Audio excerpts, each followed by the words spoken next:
different gods and moral systems that vied for their attention. So Daniel is about how do you live in exile? How do you live the life of a believer in an unbelieving world? And so today we are in the middle of a two-part message, and I don't normally do that, but I decided late into the process last week that the text that we have today was so rich and so deep and had so much to say that I just couldn't do it justice. There were some things I wanted to say that I was cutting out, and it was still too long, and so we cut it in half. So if you missed last week, I'll give you a quick recap. You know, it's kind of like the little teaser at the beginning of the TV shows, you know, previously on. I'll do that real quick. But you would be well served to go check out the YouTube channel or the church website or the church app and either watch or give a listen to last week's message. But let me pick up where we left off. Daniel doesn't actually make an appearance in this story. This is the only one. It's actually about three friends of his, Shadrach, Meshach, and Abednego, fellow Hebrews. They too had risen to the heights of secular government right alongside of Daniel. And like him, they faced a tension. It's this great tension of how to avoid this dual temptation of, on the one hand, not separating from a society that is different from you, but on the other hand, not assimilating to that society so that you look just like everybody else does. How do you find that sweet spot of loving and engaging the city of man for the sake of the city of God?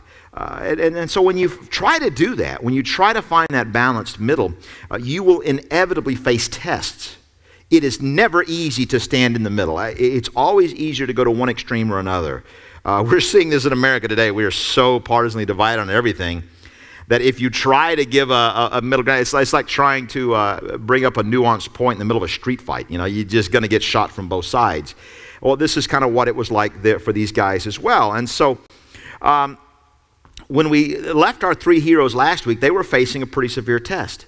If you remember, King Nebuchadnezzar, their captor and their boss, had set up this giant gold statue that we said represented the gods of Babylon, the powers and principalities behind the spirit of national Babylon.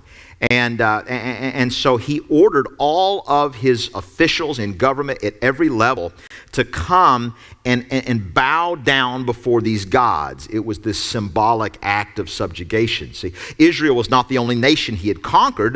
Nebuchadnezzar had conquered the whole known world at that time. And so all of these people from these different tribal groups had different gods and different deities and things. And so how are you going to maintain peace and order amongst all that diversity?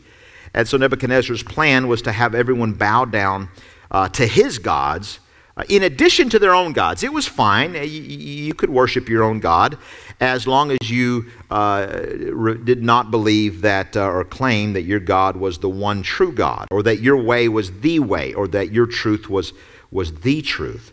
But of course, that's exactly what the Bible claims about the religion of Israel. So Shadrach, Meshach, and Abednego had a problem. And ultimately, they decided that this was a concession that they could not make without actually abdicating their faith. There's places for compromise, and there's places for going, we just can't do this. And so they didn't do it. They didn't show up at the all bow down ceremony. And we saw that some of their subordinates, some of their jealous subordinates ratted them out and turned them into to the authorities. But because Nebuchadnezzar knew what quality leaders, what quality individuals they were, he had them brought before him and interviewed them personally. Think about what that means, right? Somebody that's breaking the law, and they get an audience with the emperor, right? Wouldn't you just go, you know what, wipe all those guys out? No, he knew who these guys were, and so he's giving them a second chance to be obedient. And they, face to face, very respectfully decline. And so Nebuchadnezzar says, well, you know, to each his own. I guess we'll just have to agree to disagree, right? Yeah, I don't agree with what you say, but I'll fight for your right to say it. No, right? It's not what he says. What does he do? He says he goes into this violent rage, right? He's just mad with fury, and he orders this fiery furnace heated up 7 times its normal temperature, and he has these 3 men thrown into it. And so that's where we pick up the story. In Daniel chapter 3, verse 21, says this, "So these men," this is Shadrach, Meshach, and Abednego, "wearing their robes, trousers, turbans, and other clothes, were bound and thrown into the blazing furnace. The king's command was so urgent and the furnace so hot that the flames of the fire killed the soldiers who took up Shadrach, Meshach, and Abednego. And these 3 men, firmly tied, fell into the blazing furnace. And the flames rose higher and down, down, down," right? The ring of fire, here they are, they're thrown into it. So, there's that. Now, that is intolerant behavior, yes? That we talked about last week, how the Bible answers the question of intolerance, because people struggle with this today, and now people struggle with Christianity on this front. Doesn't the belief in an exclusive God of truth necessarily lead you to eventually persecute and oppress people that don't share your view? And we showed last week that while history shows us that's a legitimate concern, both in Christianity and every other religion and lack of religion that's ever existed on the face of the earth, but you can't actually oppress anybody if you understand what Christianity is really all about. So we said Christianity at its core is about what? It's about the gospel.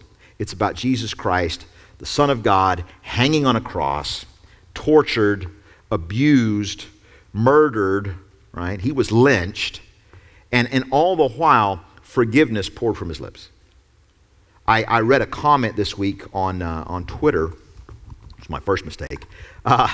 Never read the comments. If you really want to feel bad about life, just scroll through the comments. But it was, I don't even remember what the outrage was. We live in such an outraged society today, but this was supposed to be a Christian response to the outrage du jour. And the person said, even Jesus didn't forgive people until they had first repented of their behavior. Okay, well, wrong. Sorry, absolutely false. That is a satanic lie. With his dying breath, Jesus said, "Father, forgive them. They don't know what they're doing." While they were cursing him, while they were in the process of murdering him. And we said that when that's the absolute truth that you take into your soul, that I'm going to love my enemies. I'm going to bless those who curse me. I'm going to pray for those who persecute me. You're not possibly going to be able to oppress those who have a different religion or those who have no religion at all in a pluralistic society. So we saw that Jesus is the answer to the question of tolerance. A life of love trumps even a life of tolerance. So the answer is not to reject Christianity when you see it being done wrong. The answer is just to seek out and live out true Christianity, right? As demonstrated in the life and death and resurrection of Jesus Christ. Okay, now that's good stuff. That was last week. But there's a second thing we learned in this story. There is a second big objection that people have to Christianity, and that is the question of evil and suffering. It generally goes something like this. It says, when I look around at our world and I see all the suffering and all the pain and all the evil, it's very hard to believe that God is either A, all-powerful, right? Because maybe he's just too impotent to do anything about it. Or B, that God is all-loving, because maybe, he just doesn't care.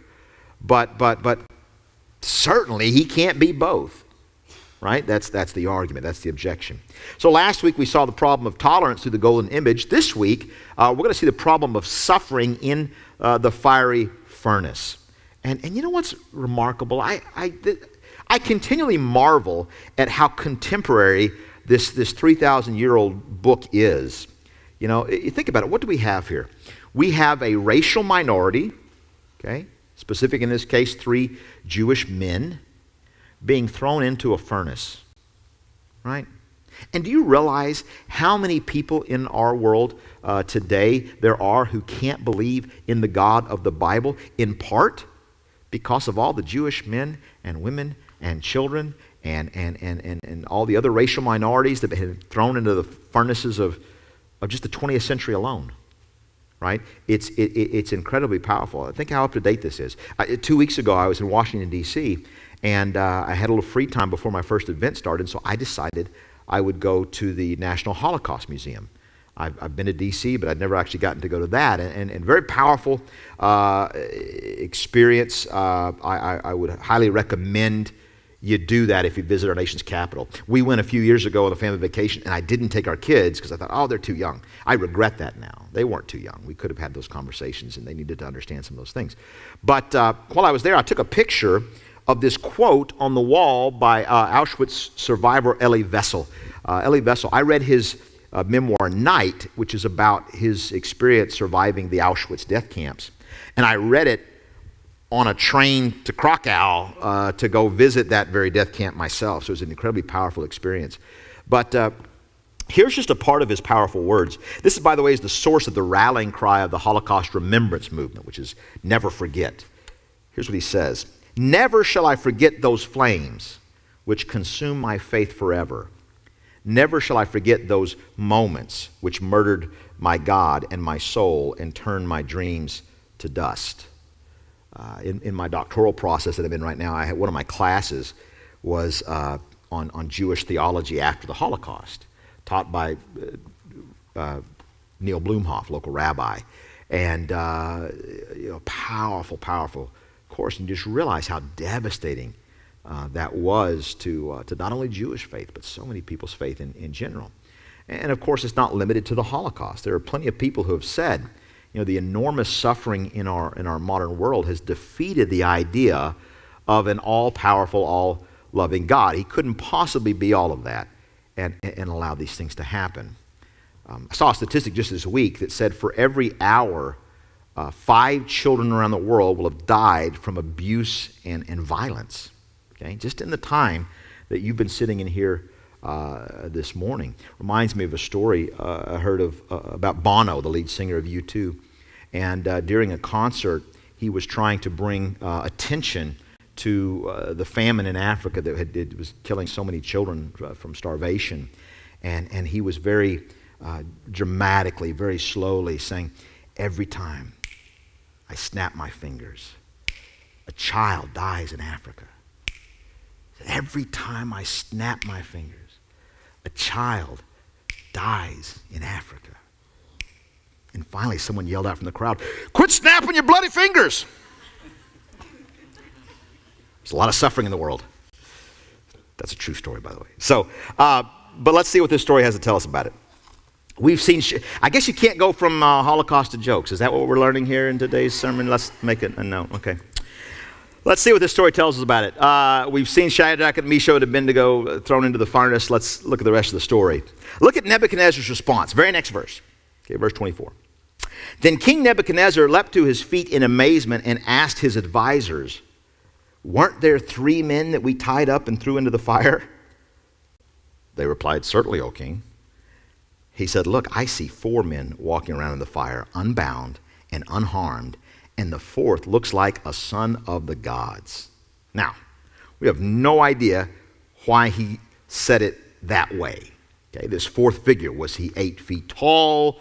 Did he look like an alien or something? I don't know. But whatever it was, even in the raging flames, there was this 4th figure walking around, and the power of it, the aura of it was such that immediately it let Nebuchadnezzar know that this was something, some sort of supernatural being. See, this is one of the sons of the gods. Okay, so who is this? Nebuchadnezzar himself, down in verse 28, said this, praise be to the God of Shadrach, Meshach, and Abednego, who has sent his angel and rescued his servants. He says God sent his angel. So who was that? Now, in both the New Testament and the Old Testament, you have angels, of course. But one of the interesting things about the Old Testament is there's this particular figure that keeps showing up at different times called the angel of the Lord.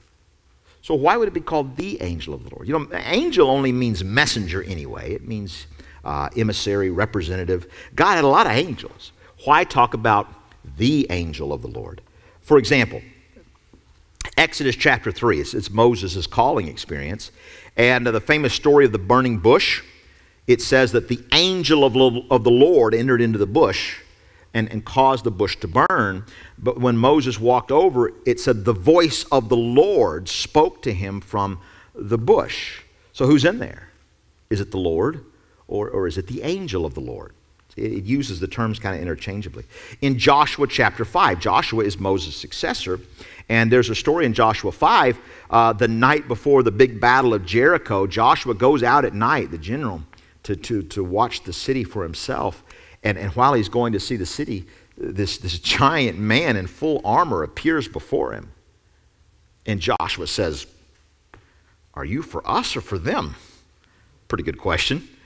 And the giant says, this is kind of a whole nother sermon, but he says, no. Right? Even back then, they knew what none of the above meant. I'm not on your side, I'm not on theirs. He says, no, I am the captain of the Lord's host. I am the leader of the Lord's army. See? And Joshua immediately falls down to the ground and begins to worship this figure. Now, every time in the Bible somebody tries to worship an angel, the angel always says, no, get up. Don't worship me. I'm just a creature just like you are. God created both of us. You don't worship me. We'll worship God together. See? But in this case, the angel says, take off your shoes. Hit the deck. Because you're standing on holy ground. Now that's what you do when you went into the temple. That's what you do when you went into the tabernacle, into the Holy of Holies place. And so this figure acts like he is the Lord. See, he talks as if. He receives worship as if he were God himself. It's kind of confusing, see? So who is this guy in the furnace? Well, I don't think Daniel knew. I certainly don't think Shadrach, Meshach, and Abednego knew. And I know King Nebuchadnezzar didn't know. But we have a better take on this than they do, right? The possibility of somebody being both from the Lord and being the Lord, right? Who is this? Jesus, right? You ever see the old Sunday school story? There's a little boy and the teacher's saying, what has a furry tail and likes to eat nuts and climb trees? And the little boy raises his hand and goes, well, I know we're in church, so it sounds like a squirrel, but I'm sure the answer is Jesus, right? You can always, so. This is Jesus. This is the pre-incarnate second person of the Trinity. This is not just one of the sons of the gods. This is the Son of the God. See? So what do we have here? We have here in this picture the ultimate answer to the question of suffering. And while it's not the complete answer that will satisfy all the questions of a philosopher, it'll absolutely satisfy the heart of a philosopher. See, if not completely all her questions. Why? What we see is perfect here because at the end of verse 29, Nebuchadnezzar understands it. He understands that this has been a contest. See, he's been saying beforehand, what God can save you from my hand? At the end, he admits, hey, no other God can save in this way. No other God can save in this way, see. He gets it. Do we get it?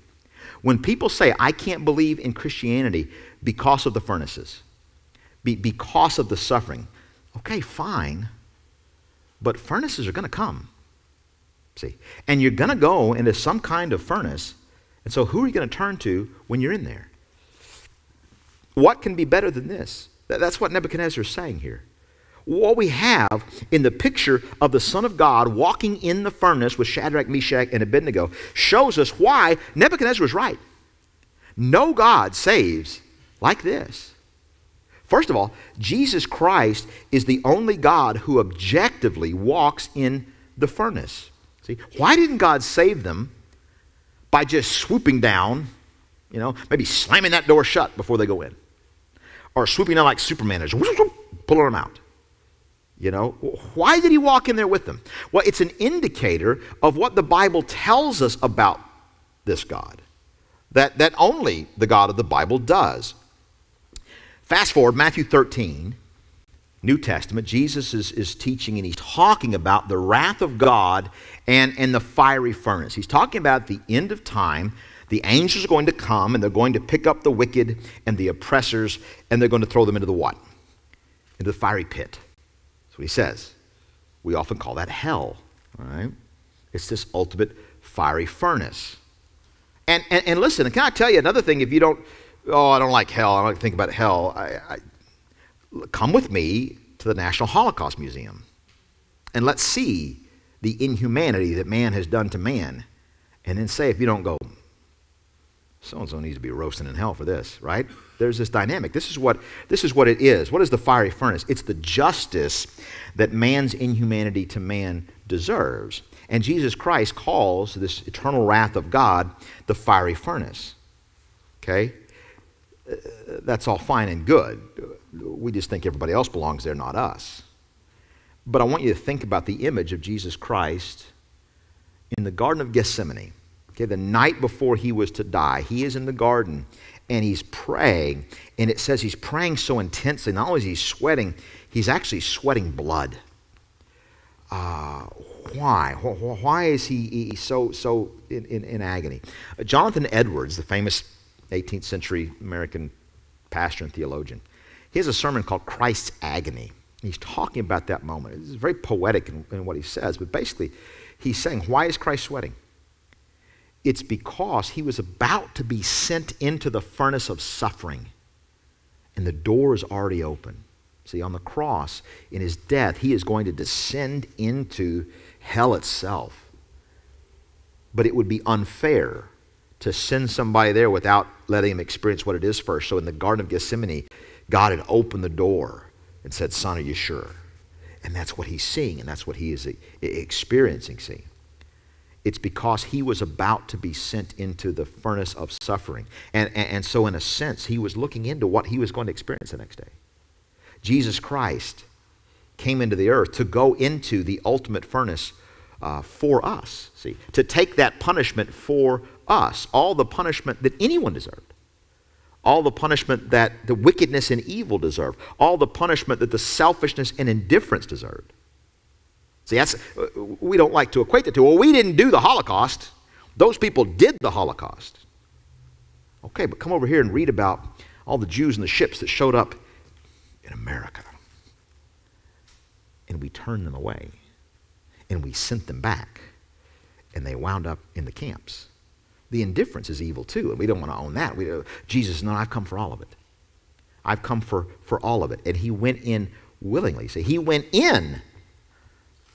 This is not a God that just rescues by coming down and plucking us out. He goes in. And Jesus Christ is the only God who objectively goes into that fiery furnace. I'm going to tell you, no other religion talks about a God that suffers like this.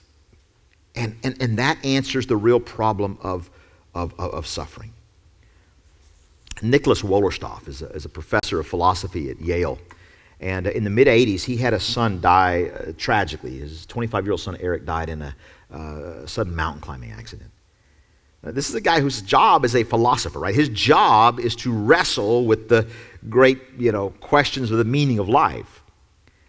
And he knows all the academic arguments about suffering and about a loving God and all these things. But what he writes in his journal, which later became a book called A Lament for a Son, this is what he writes.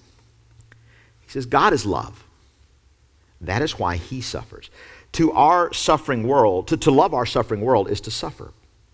God so suffered for the world that he gave his only son to suffering. Therefore, the one who does not see God's suffering does not see his love. So suffering is at the center of things, deep down where meaning is. Suffering is the meaning of our world because love is the meaning. And love suffers. The tears of God are the meaning of history. Now, what is he saying? Those of you who have children can especially understand this, right? When your child is sick, what would you not do to make them well? Right? You'd switch places with them in a heartbeat. When some child has been mean to them and they come home, doesn't that breaks your heart too? Right? And you just want to reach out and make the hurt go away. But guess what? You can't. Right? All you can do sometimes is just be there with them. See? In other words, the way you know you love something in this world is you suffer. I have a saying that I like to say that one of the reasons why God gave us marriage is to make us miserable. Okay, Deanna hates that because she's, oh, they're going to think we're miserable. Well, we're happily in love and we're, whatever. But 23 years, nobody can make me feel as good as she can, but nobody can make me feel as bad as she can either.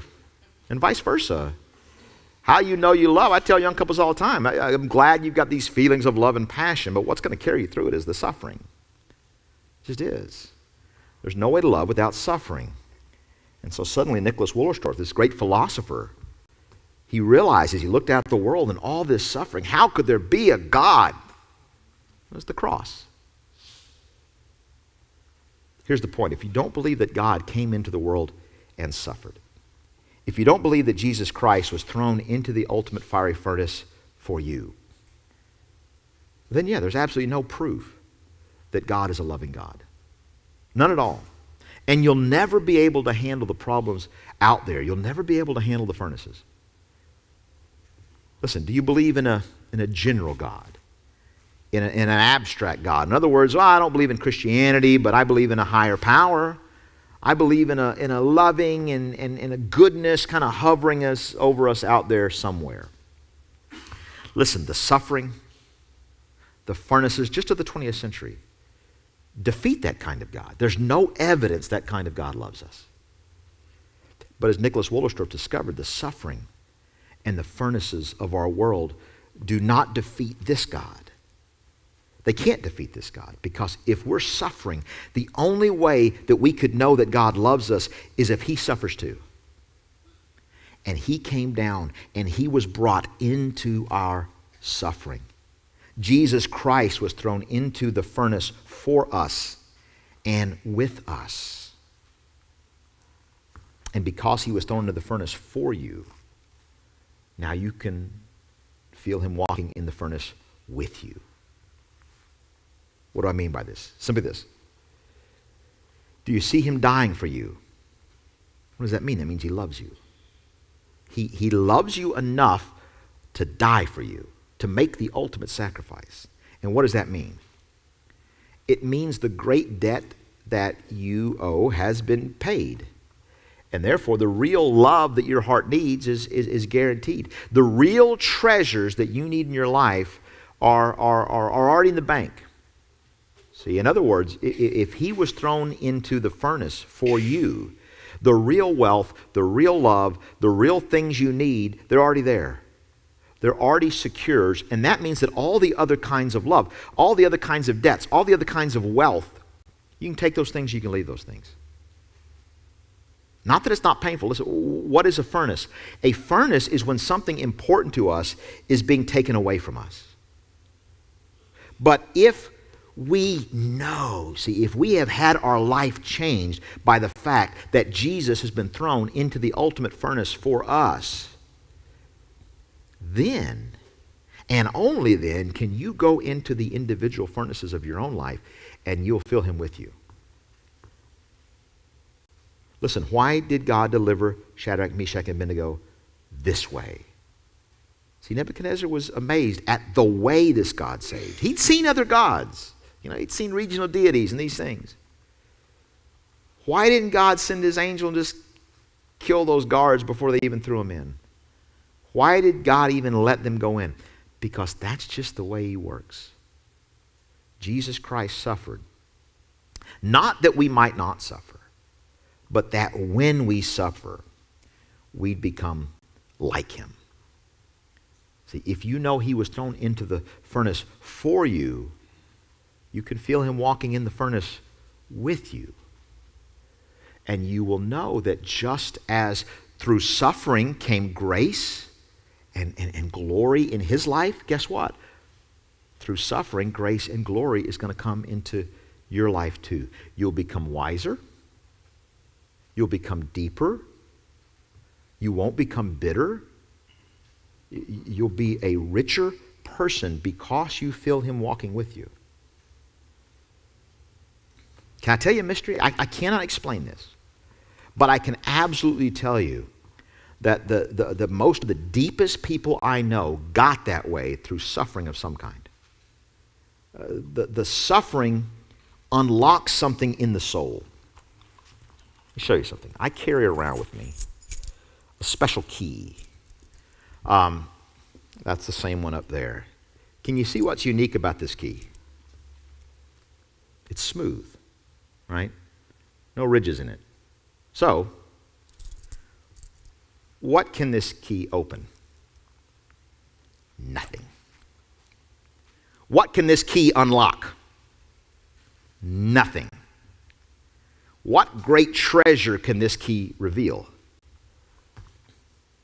None. It can't open anything until it's been cut. One of the most amazing verses in the Bible to me is in Hebrews chapter 5, verse 8. The writer of Hebrews, he's talking about the priestly nature of Jesus. Listen to what he says. Although he was a son, he learned obedience through what he suffered. Okay, first of all, even though Jesus was the divine, fully divine Son of God, he still learned. He was still capable of growth. Meditate on that for a little bit. But how did he do it? He suffered. It's what made him who he was. It's the cuts that allowed him to unlock the door for you and I.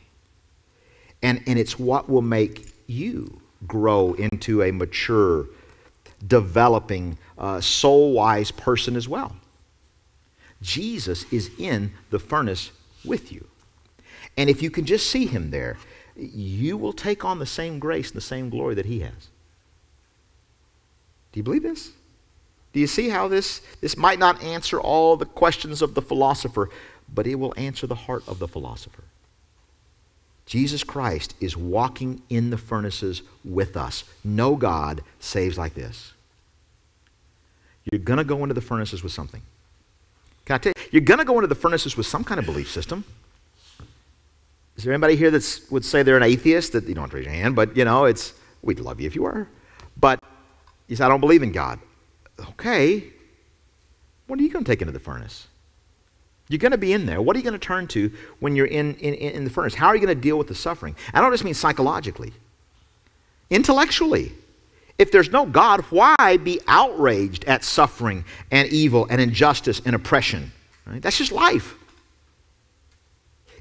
If you go in with a general God, not the God of Jesus Christ, if you go in with a God who hasn't suffered, how do you know that God loves you? You can't know that. That God doesn't walk through furnaces with you. If you say, oh, I don't really believe in God, I believe in my family, or I believe in my loved ones, or I believe in my career, well, they can't go through the furnaces with you either. In fact, sometimes they'll be the furnaces. It takes that faith. And listen, does anybody here this morning say, and I could never have that kind of faith? That sounds great, but I couldn't have that.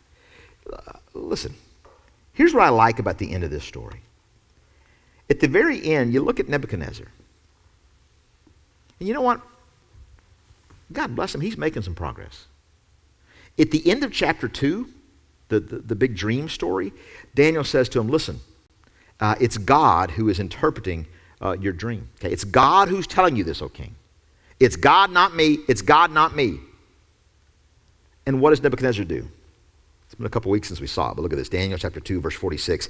Then King Nebuchadnezzar fell prostrate before Daniel and paid him honor and ordered that an offering and an incense be presented to him. What's he doing? He's worshiping Daniel. He doesn't get it. This week, he's at least starting to see it's the God of Shadrach, Meshach, and Abednego.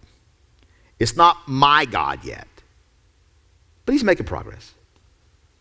Next week, we'll see he makes some more. In other words, slowly faith can grow. Okay? Slowly. Don't just say, I could never have faith like that. Look at the faith of Shadrach, Meshach, and Abednego. I think one of the most amazing parts of this story that gets overlooked is when they say in the very beginning, look at this in verse 17. This is when they're talking to the king. If we are thrown into the blazing furnace, the God we serve is able to save us from it. And he will rescue us from your hand. Very certain, O king. But even if he does not, We want you to know, O king, that we will not serve your gods or worship the image of gold you have set up. We believe our God will save us from your furnace. But then they say, but if he does not. Now wait a minute. We're sure he's going to save us, but he might not. Does that make sense? Sure it does. Listen, I've seen so many Christians who say, we know God is going to answer this prayer. But they don't turn around and say, but he might not. They say, oh, that'd be a lack of faith. You know what that really is? That's a faith in your agenda, not a faith in your God. See, what these guys are able to say is, listen, we feel that God is going to save us. We feel in our hearts God is going to deliver us. But we could be wrong.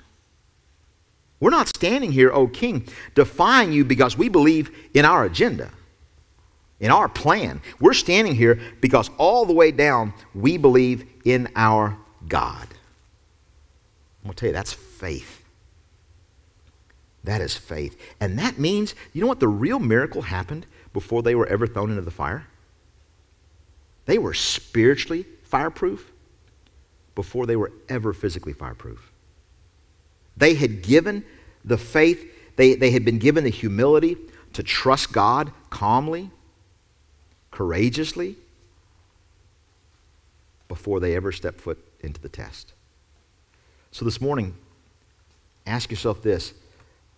Are you closer to Nebuchadnezzar?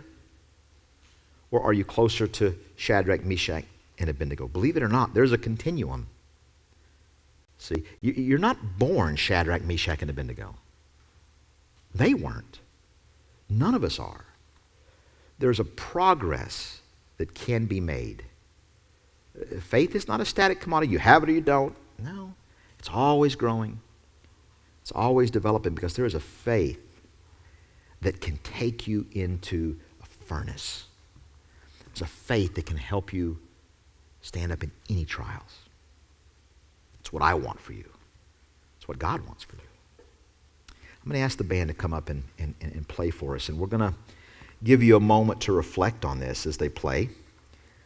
I think music helps kind of break up the soil, kind of get us into that thinking moment. And you feel free to sing, you feel free to pray, whatever you want to do. But here's what I want to ask you to think about, and then I'll close this in prayer.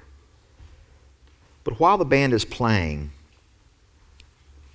ask God that. God, where am I on that scale? Am I closer to the Nebuchadnezzar side? You know, oh, what a coincidence. Oh, that's neat what your God does. Oh, it's good to see what your church does. Or am I closer to Shadrach, Meshach, and Abednego? Maybe some of you are in a furnace yourself today. How you doing with that? You feeling like giving up? You feeling like you're all alone? You're not all alone. Look around. Find Jesus in the middle of your storm. Find Jesus in the middle of that furnace. Maybe you're not. Maybe you're not in that place now. You know, but trouble's coming. You know, furnaces will find you. Somebody says, Anthony, be more positive. Okay, I'm positive trouble will find you. Are you preparing yourself now? You know, David, before he ever fought the giant, says he fought a lion and a bear and probably a squirrel and, you know, maybe the neighbor kid, I don't know. But he built up. And every step of the way, he was growing in his faith. What do you need to be growing in today that's going to help you face the storm that this world, this broken, fallen world, is going to bring your way tomorrow? God will be with you in it. But he wants to grow your faith to see Jesus in it with you. Focus on that, sing, and we'll come back and close.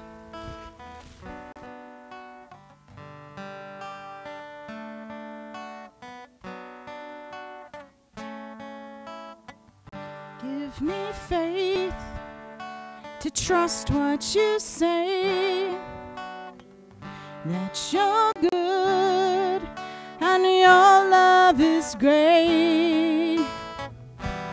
I'm broken inside, I give you my life.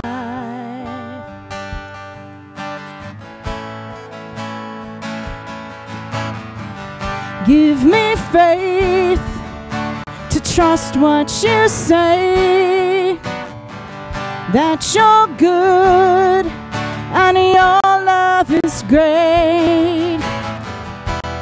I'm broken inside, I give you my life, my life.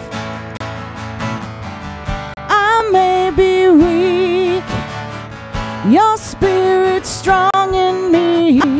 My flesh may fail, my God, you never will. I may be weak, your spirit's strong in me. My flesh may fail, my God, you never will. Give me faith to trust what you say.